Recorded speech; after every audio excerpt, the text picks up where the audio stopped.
You are listening to the Level Up Your Gaming Podcast, Episode 80, Expanding Social Role-Playing.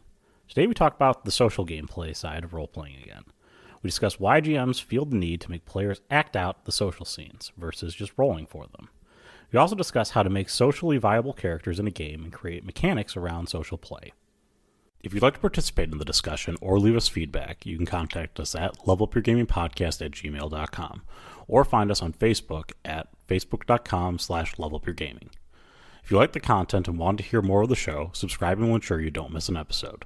New episodes come out almost every Wednesday. Also, please review, tell a friend about the podcast, or share with your gaming group. Now sit back and enjoy the episode.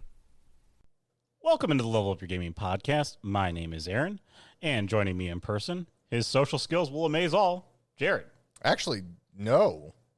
I don't have any social skills. You are a great storyteller. Did you know that? Not like GM storyteller, but just in general a storyteller. See, I would disagree.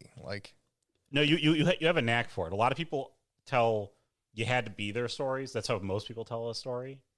You are actually very good at telling a you had to be their story, but you fill in the you had to be there part. Like, you explain it, which is actually a skill in and of itself. Oh, what was it? I think it was Monday morning. I'm driving to work, right? Mm-hmm. It's just a had to be there moment. Yeah. And I ended up picking up like a 80-year-old Latino woman who'd gotten lost. I ended up driving her home. Like, it was, she looked at me and she just goes, she was standing on a street corner. I know that sounds awful. Like, so Jared, looking at women standing on street corners, huh? No. But yeah, I pulled up to an intersection and she looks at me and she goes, help. And I'm like, what? She's like, help. And I'm like, oh shit. Like, I'm thinking something's wrong. Like, I'm ready to jump out of the car and like take on somebody. Yeah, she was walking and had gotten lost and needed a ride home, so I drove her like the mile it was to home. See? It was fun because neither one of us spoke the other's language. I'm trying with my broken 8th grade freaking Spanish to explain, like, go left and then right. And she's trying in her zero. She knew zero English. I mean, she could not even say thank you in English. It was in Spanish. Thank God I knew that one. Like, I was like, and I didn't even know. Like, it's funny when you have to actually use other languages, like how quickly. Like, this wasn't an emergency situation, but it was a situation that was higher than your novel conversation. How all of your 8th grade Spanish goes flying out the window. Like, I totally forgot to say you're welcome. If you don't know how to do the actual conversing of the language, like practical knowledge of a language and conversing language. I studied language in college. Go ahead, tell them what you studied. I studied Japanese in college, and so I can speak Japanese sort of okay. And if I'm around it, I can speak it much better because your brain starts to kind of switch. It's kind of how the progression of fluency goes. But to get to fluency, like the difference between being non-fluent and working into fluency is the ability to sort of code switch into those words. So you might break like Spanish and English while you're like talking to someone, but it's also like you don't need to think about the conjugation of how you do verbs and stuff. It's just very like it starts. Oh shit! Because I was sitting there going, "Voy, vas, va, vamos, vam." It's like, "Voy, trabajo." I go to work. This lady's probably like, "This guy's dumb as hell." But Jesus, that's see, I told you. You. But like, I forgot to say how you're welcome. I forgot how to say it. And like de 5 minutes later, like 5 minutes, like as I'm driving down the road, I'm like, de nada. So I just kept saying no problemo. That one, because I say it every day in text. I don't say no problem. I say no problemo. Yeah, we use our Spanglish and all that other stuff. Yeah, well, it was no problem. She was a little old lady. Like, what am I leave her out in the street corner? Call police? Like, this isn't a police emergency. No. Lady, get in my car. I'll drive you home.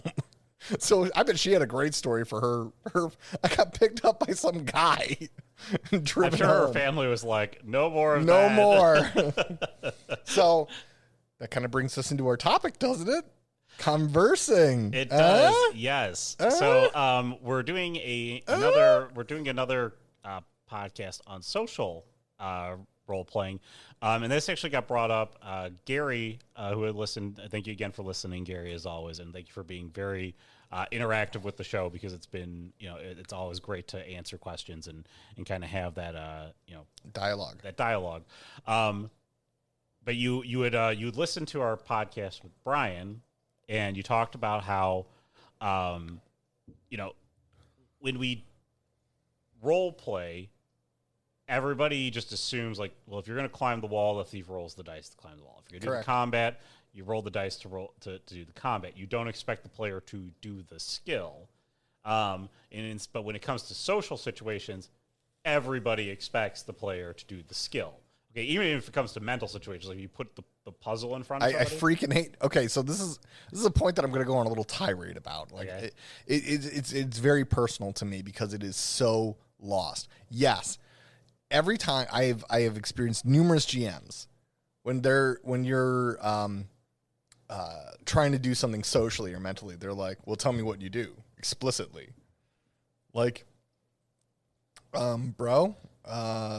I'm not a chief at puzzles, but guess what? My character is. My character has the stats to be good at puzzles. And I've seen storytellers literally spend hours on building puzzles, right, for their players to figure out. Well, I got to go get the emerald jewel, which weighs precisely amount to push down the hammer without releasing the giant stone ball that will chase us down the hallway. They make elaborate traps, right? Very hard to figure out. And quite literally, they never set a DC. I think that's what it's called. Difficulty, yeah. They never set a difficulty of just like, I'm going to roll my traps and figure this bitch out. Oh, my character got a natural 20. Oh, clearly we need that emerald stone that we passed about six chambers back. Let's go get that bitch and move on to the next room. So I think what ends up...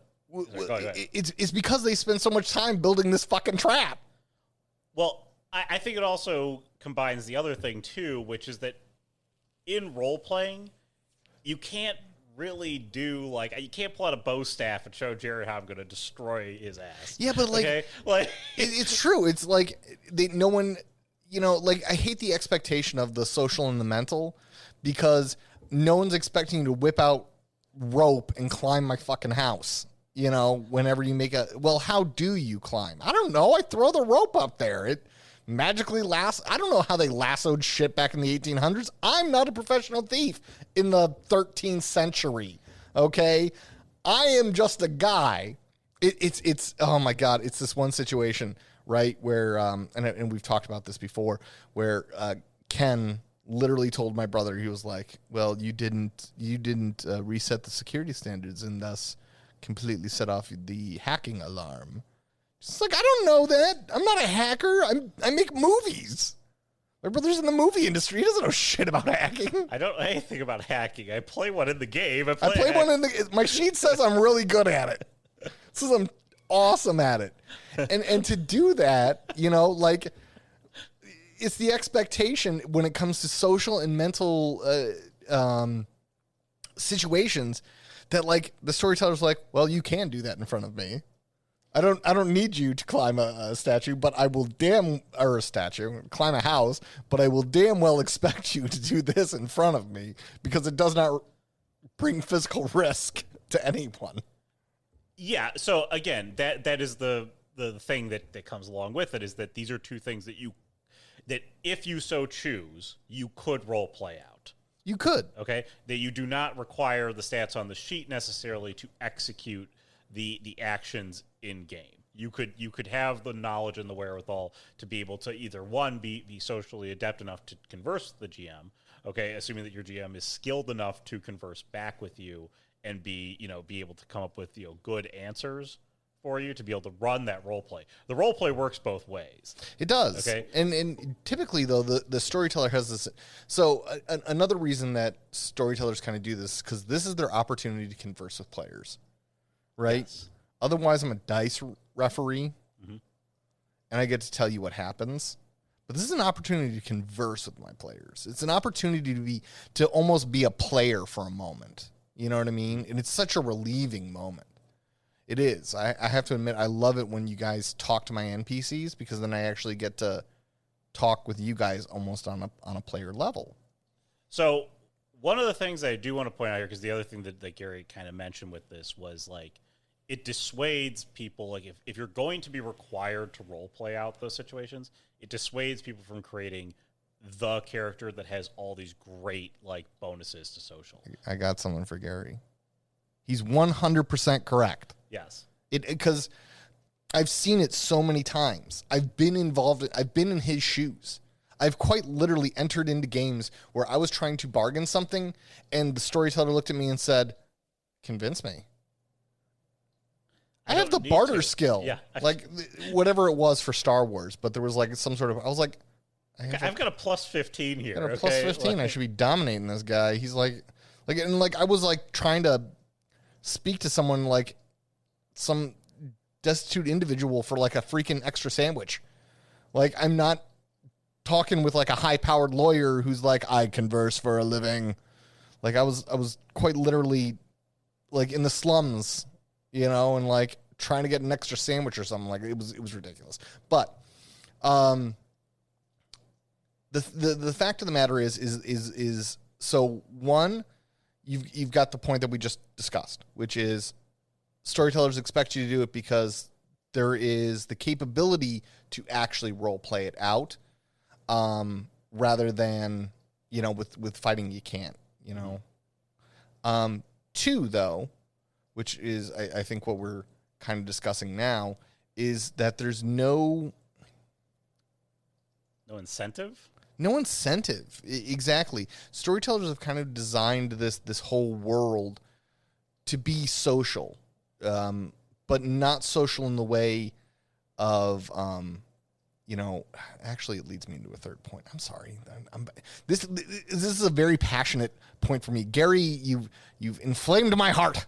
Damn you. Because I've seen it so many times. People don't set DCs for these conversations. Jared, if you want to barter with this guy, I'm saying he's not great, so I'm going to say he's a, you know, I don't know. And the systems themselves do not have any resolutions for social. I mean, God almighty, if I told you, right, to hit somebody in D&D, what do you roll? A 20-sided die. A 20-sided die. What do you add? My hit modifier. What do you have to get over? His AC. Now, social. What do you roll? I roll a 20-sided die. What do you add? I add my charisma modifier. What do you have to get over? Well, I do know the answer to this. Oh, shit. What do you got to get over? So there is a scale of varying difficulty. So your average difficulty for anything is a 10 in D&D. But to beat that person, that individual who has their own charisma skills. But there isn't a contested roll thing in D&D. But it should be a contested roll.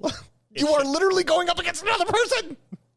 I understand it should be a contested roll. In White Wolf, it is a contested roll, just in case you're wondering. Yeah, but White Wolf barely puts any systems in there. We had to really jimmy it all up. Okay.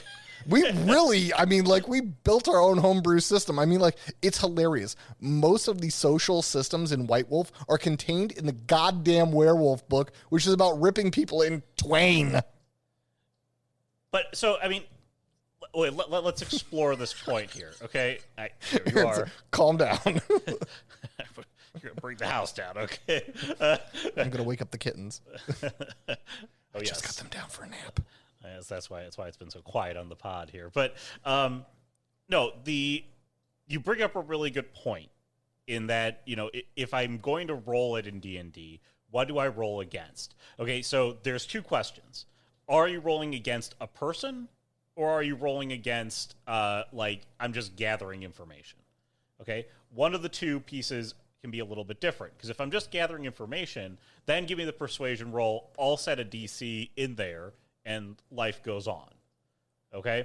But when you start rolling against a person or another player at the table, for example, let's say, God forbid, you break one of our cardinal rules and do PvP, okay? Which this is a PvP situation. I fucking hate PvP.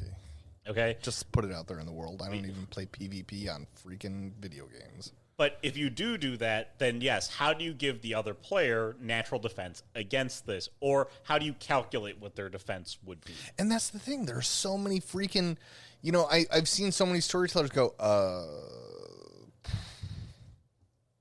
roll this? Because none of these systems well define what a social joust is. And it's hilarious. In the modern world that we live in today, heck, even in the Dark Ages, all right? Mind you, in the Dark Ages, do you know why people didn't get into all the fights that they got into? Because there was a real possibility of death. Okay? If I just scrape you, you might get a staph infection and die. In the Wild West, I know we all think that it was like, right, shooting up in the air. Doc Holliday, right, one of the most renowned gunfighters in history.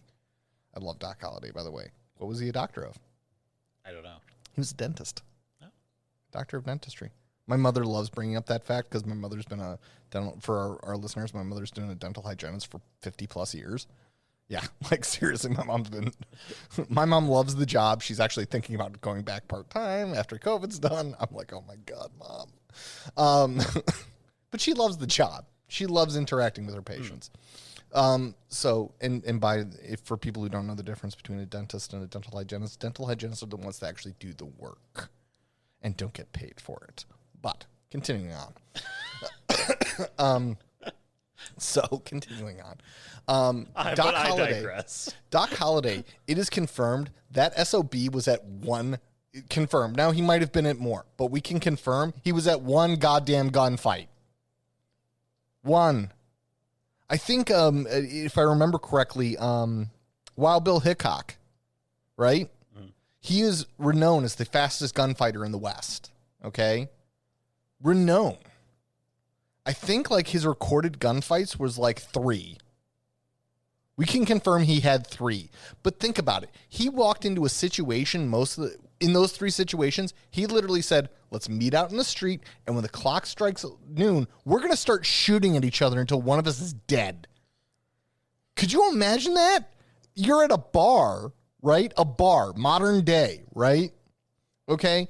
And you spill your drink on someone, and because you're a little inebriated, instead of apologizing profusely, you're like, you want to take it outside? And it was perfectly legal for that person to go, you're a little drunk, but yes, I would like to take it outside. We're going to wait till that clock strikes, 2 o'clock in the morning, and then I'm going to proceed to shoot at you, and you will shoot at me. This isn't Afghanistan. This isn't Fallujah, all right? Jesus Christ. You don't know what and back then, think about it. These guys were tuning their weapons to quite literally hair triggers. So this guy that you spilled your beer over, you don't know he's got like not even a 1/4-pound trigger pull. He's got a hair trigger, right? He's got his slide so freaking greased that it just slides like nobody's business. You're screwed. Back then, you had to talk your way out of most situations because your life was quite literally in peril if it went sideways.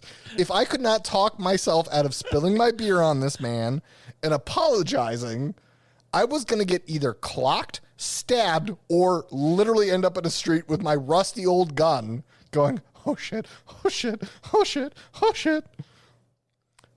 Social was definitely important.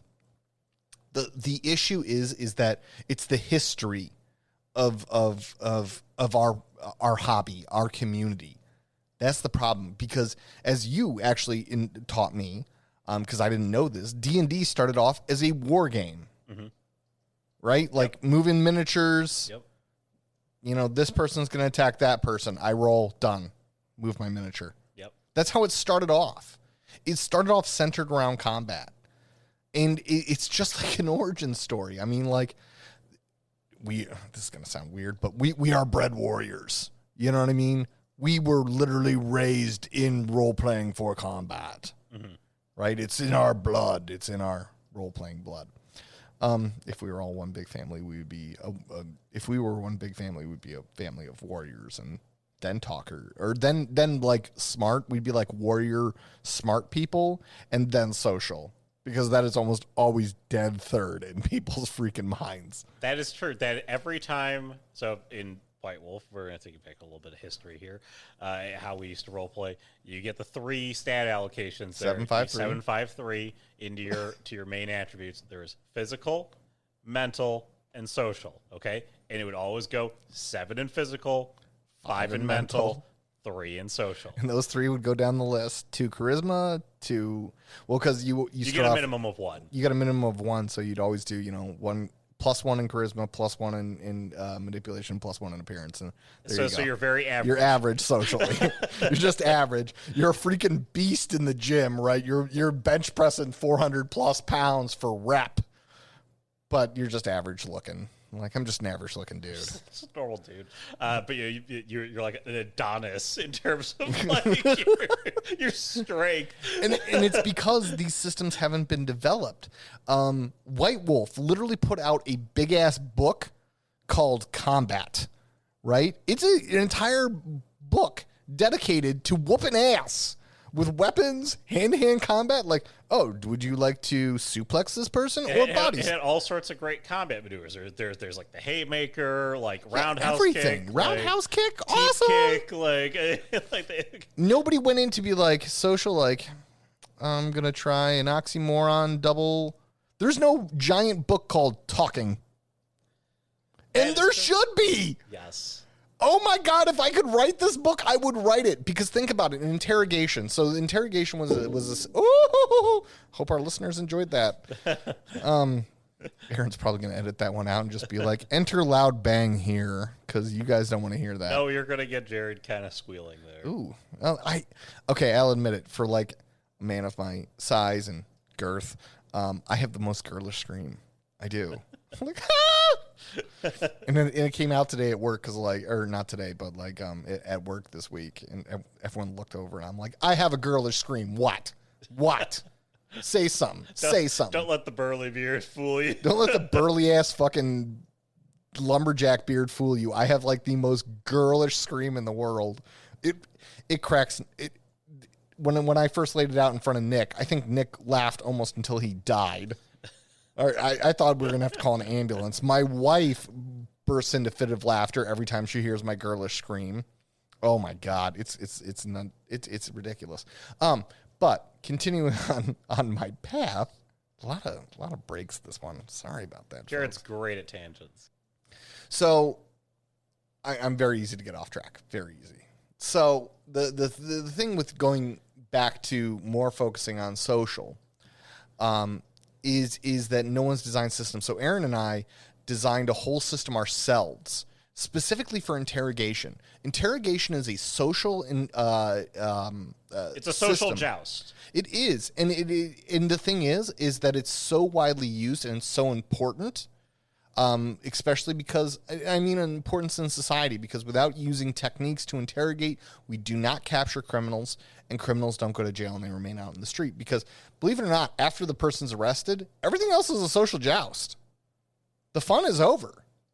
The fun, so to speak. But after that, it's between 2 lawyers who are literally vocally jousting at each other, trying to convince a panel of 12 people that this person is guilty and the other one saying that this person is innocent.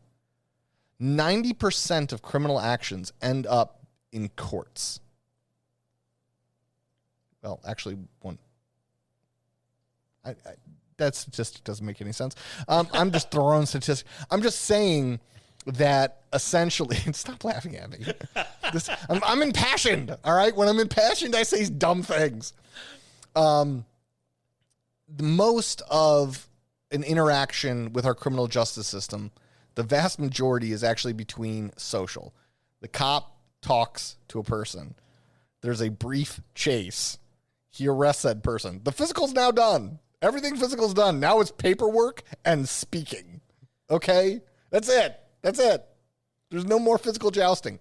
So what we as a community have to do, so back to our interrogation, sorry. To our interrogation. So because when I was a kid, all I wanted to do was be a cop for many, many years. That's all I wanted to do. Even went so far, and I promise I won't get on a tangent. Promise. promise. I'm going to stop the tangent. So all I wanted to do was be a cop.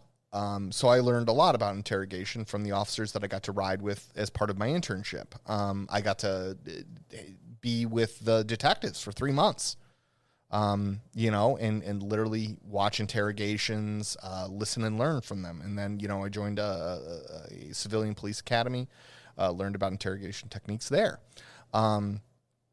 And there's multiple ways. For example, there's trying to befriend them, right? Then there's, good cop, bad cop. There's the, now I'm just going to scream at you. And in our interrogation system, it literally starts off with try to befriend them. We just created a series of different rules for if you're going to try to fraternize with them and become friends and you work with a rapport to get them to give you your answers, or if we're going to break them with torture. No. Well, I mean that's the highest level. But the next level is there are different levels, or if you're going to do the good cop, bad cop, kind of this sort of stuff, and we can just go through all of them. And it's great. It works very well. And Jared, because it's a contested roll system, we wrote, you'll roll this against this, and this is the difficulty. Yeah. So it's very easy. It's a set homebrew system for us to be able to walk through that sort of stuff. Now, what I am going to say here is we combine this with role-playing out social situations. We do. Okay? We don't just exclusively go into rolling dice. There's nothing wrong. But I give my players the option, if they don't want to talk, they can just roll dice because we give them the option for combat. There is nothing wrong with rolling dice. Okay? Nothing wrong. And this is literally role playing. I know it's ROLE, and then in addition to that, if you are a social savant, if you have built the social savant character, the dice should help you, or the GM should be cognizant of your abilities to make sure that if you say things that probably don't make very much sense or are very pointed, that you would never ask somebody, because typically if you're going to try to suss out information, you don't just say, did you murder XYZ? Okay. You can't say that because that, people get really defensive. But if you are a social savant, but you as a player are not, and you say that to somebody, your GM should just be like you got, all these modifiers out the wazoo. Exactly. And the funny thing is we do it for combat all the time. All the time. And they're codified. And they're easy to use. And there's no home brewing for it. Social is the lost freaking little brother of role-playing as a whole. There's very few systems that focus on just talking. So we can give you the rules for our White Wolf system, but in the D&D world, Bergera brings up the great point. You roll your 20-sided die, you add your charisma modifier or your skill modifier, and it is against what? And so that is the system that you need to build there. Okay, and as a storyteller, you have to build it. You're going to have to build it. So either make it a contested roll, or which is perfect, which works. It's perfect. It sets the DC there. Or look at the skills that you have here. Maybe start with the flat 10, and then use the charisma modifier, or use maybe the charisma plus something else modifier. Okay, and then if somebody's trying to suss out strong, important, deep information, Jared did this at the secrets system, basically. So I increased the difficulty based on how important the secret was. Actually it was based off the social consequences of revealing the secret. Yes. So if somebody had something, it could be a secret that is innocuous and unimportant to the players. But to them. But to the character that you are asking, the character feels like if I revealed this secret, it would bring consequences upon me. And that's how Jared increased the difficulty for those things. That doesn't mean that sussing out regular information, some people might be very willing to give you information, you roll your 15, and they just spill the beans on everything. And quite literally, one of the things that I looked at when I was building this system, when it came to difficulty levels, was if Brian and Aaron asked a an NPC. What's the name of your favorite teddy bear? Sounds innocuous, right? It's stupid. Nothing can come from it. And if the name of the teddy bear was, Sam, and it didn't really mean anything to the person to say it, the difficulty was like a 4, right? Or something like that. But if the teddy bear's name is their password to their Amazon account, it goes up a notch, right? It goes up quite a bit. Oh my God, if I reveal this, I'm in risk of financial consequences. If, they carved Sam into a victim, then it's like a 9, because doing this, I'm going to end up in prison. It's all based off of their belief, because in the end, without physical coercion, there is no way to force a person to reveal secrets unless you are using very distinct social techniques like an interrogation. It's very, very difficult, which is, moving them in and having them answer the same question. Again, you have to form a incredible rapport with someone to get them to move into those secrets. Yeah. And to divulge secrets. And even if you have a great rapport with someone, there are some secrets that you just may never. Aaron's been my best friend since swimming lessons. 5? 5 years 5 old. Years old. There's some shit that I just do not tell Aaron. They are personal to me and me alone. There's some shit I don't tell my wife. It's very little stuff that I don't tell people. But, and personally, in the end, it's just because it would cause me not physical embarrassment, but embarrassment. Yeah, there's all sorts of reasons why you might not divulge something. It took a psychiatrist or psychologist a year to get me to admit some stuff, which helped me through my mental illness and actually alleviated a lot of my symptoms. You know what I mean? When you get down to the core root of why I speak. But think about it. It took a person who's literally trained. The man had a PhD. Still has a PhD. And even if you speak in the context of anonymity, those you might not even feel comfortable. Well, think about it. I paid him to keep his mouth shut. I literally gave him money saying, no matter what I say, you are going to keep your mouth shut. And it still took you a year to. It still took me a year for him to build that level of trust with me that I could say what I needed to say. And now it's interesting. Now that I finally broke that silence, I've been able to communicate it to my wife because it essentially became the root of why my brain. I still prefer to think that my brain. So being a person with mental illness, requiring I require medication. I required therapy for a year, year and a half really. And I continually, constantly med. I prefer to think of my mental illness as a biological factor. There's some biological factor to it, but that just brings me comfort. In the end, it was the environment that I grew up in and some of the experiences that I had as a child, and that really finally that turned that biology on. Yeah, and now it's stuck. And that's why today. But think about it. That person, highly trained PhD, needed a year to build that level of trust, even though I paid him to keep his mouth shut. I love saying that about him because it made him feel. He told me one time, it's like, it makes me feel like a mafioso. But it makes me feel dirty. The point that we're making here is that, again, in any situation, because even though I want you to roll the dice, I still want you to ask the question.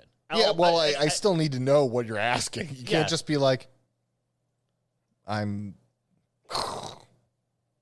tell me everything he knows. No, what do you want to know? Come on, you bastard. You got to be a little bit more specific. So just like in combat, you can't just be like, he dies.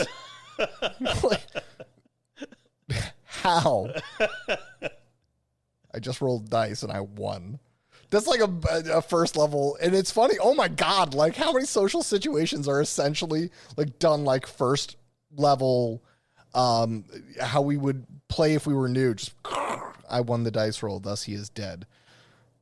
No, it doesn't work like that. It means you hit him once, and he has these hit points, and you got to bring him down all the way to 0. And okay, so now I hit him again, and then.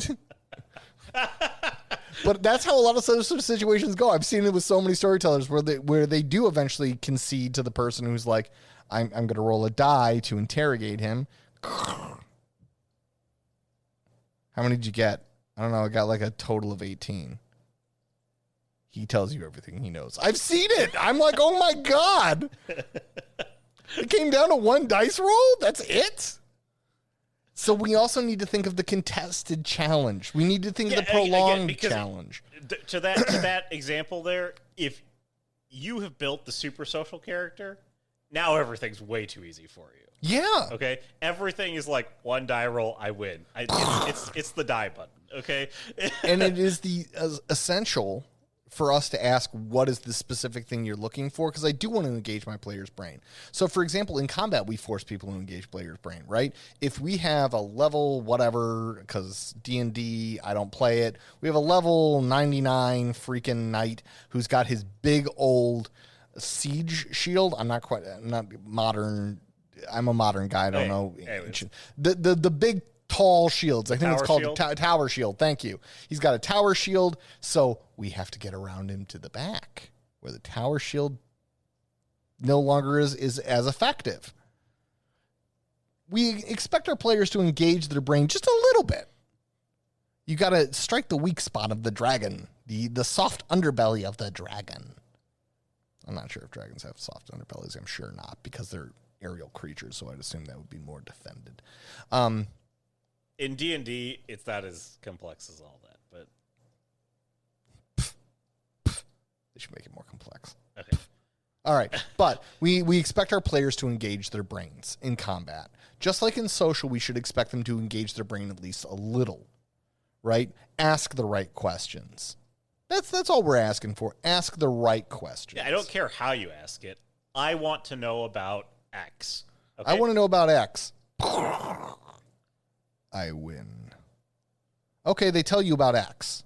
Okay. They're not telling you that there's also 15 bandits at location X ready to stab you.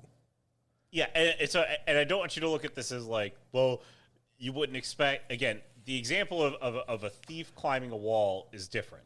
There's one action being done there. It's very... Yeah, but even many storytellers make you, depending on the height of the wall, you have to roll 3 times. Yes, you might have to roll multiple times to get up the entire wall, because maybe it's a big wall. Now, if a player looks at me and says, I want a detailed description of what's at us at the Titan Forest, right? I'm just going to, you can make up names. I can make up names too. Titan Forest, boom. You said detailed description. He gives you this, but you still feel he's holding back. That's an easy way to create an extended roll. I would also... He gives you these details. I would also strongly encourage you to encourage more dice rolling in this, because we do this a lot too. I would encourage you to create a suspect lie kind of thing. Yes. A lie detection, and you should do these as 2 separate things, because they can be 2 separate things, is either a lie detection or a withholding information detection. Because there's a difference between a lie and I'm not telling you everything. Yes. We guys, Aaron and I, don't tell you everything about our lives. We withhold that information. We don't lie to you. Yes, exactly. And so that's the difference that you end up having there. Because because it then gives the player more ways to kind of build a social character. So in D&D, it might not be the best way I could put it is like, so persuasion is convincing someone to do X, Y, Z. But intuition, okay, which is a different skill, would be you being able to suss out bad information. Like, I've got a feeling that how you said that doesn't work. My charisma doesn't help me, but my knowledge and intuition of how this kind of works. So now you're building a character that, when I talked about the 7-5-3 stats, 7 in physical, 3 in mental, 5 in mental, 3 in social. You might do 7 social, 5 mental, 3 physical. Now I'm really good at not only being able to speak how I want to speak, but also suss out the information they need to suss out. Suddenly things start to change. And if you're a storyteller listening to this podcast and you're going, I don't think my party will be that engaged with it. I am going to highly encourage you to start bringing it in. I'm going to highly encourage you for one good reason. The reason that your party all stands up and was like, oh my God, you slay the dragon! Right? Or they all stand up like, the arrow hits! It's because it's a long, protracted combat that has real-time consequences, right? It's the struggle and the victory that comes from that struggle. If you have been allowing just a tell me everything he knows. What's the struggle? There is no whoa, oh my God. There's also the reveal that happens at the end of it, which is like you start asking broad to pointed questions depending on how the character asks it. So you're rolling the dice, and then it gets real intense. It's real focused in. And again, you get to bring this up here because you're the GM, and this still gives you the opportunity to play the other person here. So even if your player isn't really engaging in the role playing, at least you're asking the pointed questions, so you get to get real with him, and he gets to feel like he's using every one of his skills, and he's really manipulating this conversation. He also, if you've got a great social stat line and all this kind of great crazy stuff and all these great bonuses, it feels great to just manhandle someone socially. It feels fantastic because there's a struggle, but in the end, you need to develop the struggle. We need to break away from social. We force our players to nail it out, so we're not even regarding their sheet and their character. We need to break away from the I win. You need to find a happy, balanced middle. You do. Okay? And as your players get better at asking more pointed questions, just kind of work with them on this. So it's a give and take. If your players just don't know what to ask, and I know one of your points, Gary, was like, what do you mean? Like, what am I supposed to say? Like, just give them an example. Give them a broad question. You're a socially adept person. This might be something you might ask about. Give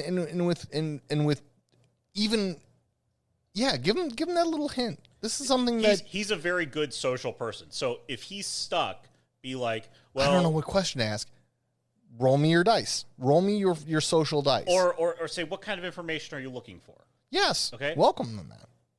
Well, welcome a discussion. So before you even ask the question, or if you don't even ask the question, you say, I want to know about this. I want to know about the dragon that lives in the mountain. Roll the dice. Let's see. Are they lives in the mountain in the Titan Forest? In the Titan Forest, yeah. Okay, thank you. Just we use your locations all the time.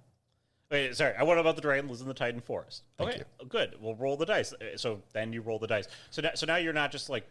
And you can make level. You can level set it. Like, tell me about the dragon.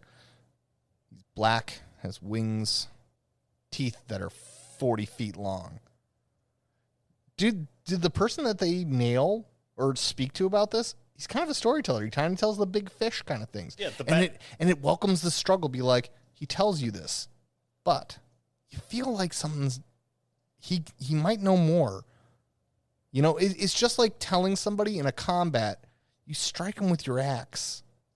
But that hard plate scale, man, I don't know. And then they go, oh, we have to attack the underbelly. This also engages, the other great thing about this is it engages your other players into, so let's say you have one person who's really good at social stuff, okay? All of your other players, if they're sitting there watching him converse with this person, he asks them a question, everybody else, I guarantee if you have a lie roll or a withholding misinformation roll, everybody else will going to be watching. Dice. They're going to be like, oh my God, please roll this. And they're going to kick Jim and they'll be like, you know what's up. They're going to give him the head nod. They're going to be like, you know what's up. And it really brings your social characters to life. And beyond that, so how to implement it, if your group isn't used to it, start with spotlight moments. Focus on that social character, the one who's got the most, and put them in that position. Put them in the position, but make sure that there are real consequences, because if there aren't real consequences to win or lose, again, we've lost our engagement. The best part, the best part about this is if you get your players asking pointed questions, and they roll the dice and they do all this stuff, blah blah blah. and your players get comfortable doing it, they'll start to ignore some of the other nuances of it, which are like checking for lies and stuff. And then later on down the line, they'll be like, I didn't check if any of that stuff was a lie. Like, damn it. Like, shit. Do we go back? I don't know. Like, do we go back and ask them all those questions again? And then it's a social situation. So if you do bring them all back, then the guy could be ordering like, no, I don't want to talk to you. No, I already told you. You already grilled me for half an hour. Like, Jesus, I told you it's a fire-bringing dragon. Well, why is there all that acid-covered armor in the back room? It's a fire-breathing dragon. Jesus. Yeah, I don't think you're doing and you get to raise the difficulty. Then you get to make it more challenging. You get to bring different challenges into it. But again, it also gives all the other players who are not part of that spotlight on the social character that ability to kind of engage with the moment as well. Yep. Sorry, I cut you off there. We got anything? All right, no. That was my final point. I mean, like, I really want us to, as a community, start welcoming this lost attribute, this lost combat. It's combat via words. And think about it. As humans in our modern time, most role players are not professional fencers or like swords duelsmen, but they do talk all day, every day. And yet this lost little brother of role-playing is ignored. And we as a community need to welcome it back and teach our players, not teach our players, but guide our players towards welcoming this back and welcoming it as a part of our community. It's beautifully said. Thank you. And also thank you for your contribution of the Titan Forest. You're welcome. So, Gary, we hope that really helps you out here. And totally helps. Hopefully that kind of expands upon the social system. And any other GM who's listened to the episode or even player that's listened to the episode, I hope that gives you maybe some ways that you can give feedback to your GM, or if you're a GM, to implement this in your game, because it really is a thing that is lost. But anyways, you can let us know about your thoughts on it, how you maybe do things with the social situations by contacting us at levelupyourgamingpodcast@gmail.com, or you can comment on the episodes at facebook.com/levelupyourgaming. You can also find us on YouTube. Convince someone else and then roll to hit that like button. And then just please hit the like button. And then just please hit it. And also you can leave us comments there on YouTube if you like to use that as the medium for reaching out to us. And also then please share with friends, family, support group, anybody else you got. I don't know. And review the podcast on your favorite podcast site. But thank you for listening, and that's going to wrap us up for the week. For Jared, I'm Aaron. Have a great week, everyone. Have a great week, everyone.